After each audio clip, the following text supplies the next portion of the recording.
vous nous avez parlé de la nature du fondamentalisme. Pouvez-vous nous dire, Gérard Leroy, qui sont les fondamentalistes ?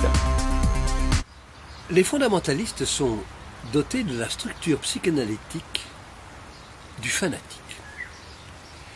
Ils défendent une idée avec une passion aveugle et terriblement simplificatrice.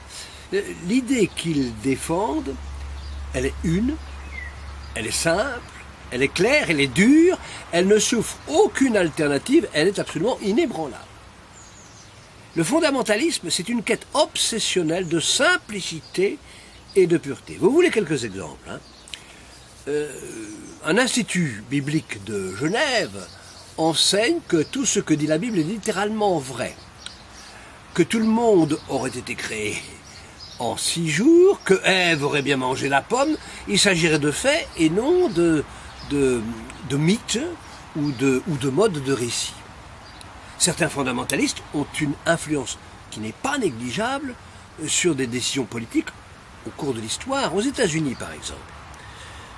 Les protestants évangéliques qui s'étaient tenus pendant longtemps hors de la scène politique, se contentant de défiler le dimanche après-midi pour réclamer l'interdiction de la vente de l'alcool dans les supermarchés, ou pour faire signer des pétitions contre l'enseignement de l'évolutionnisme à l'école, ces gens sont rentrés brutalement sur le terrain politique pour assurer la seconde réélection de Ronald Reagan à travers des associations comme, les titres sont assez suggestifs, la Moral Maturity ou la Christian Coalition, qu'on a vu peu de temps après en faveur de Clinton.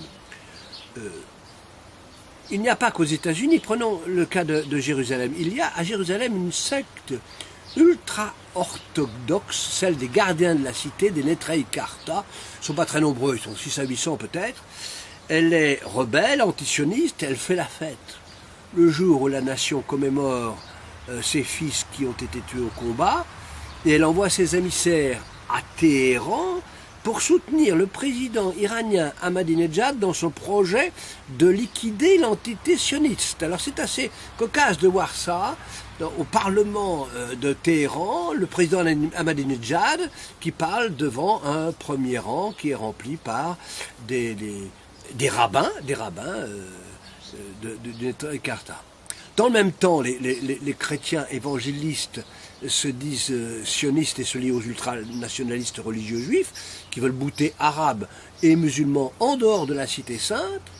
Ce mouvement actif, prosélyte, très actif et prosélyte, très puissant aux États-Unis, a contribué à la réélection de George Bush en 2004. Vous voyez ? Alors à côté de ces machines de guerre, aux moyens financiers et politiques absolument considérables, les croyants qui veulent endiguer ces phénomènes semblent bien isolés et petits bras.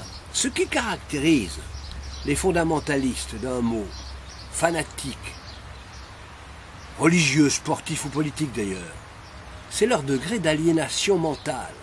Ce sont bien souvent en fait des analphabètes que seule l'action intéresse, l'action directe.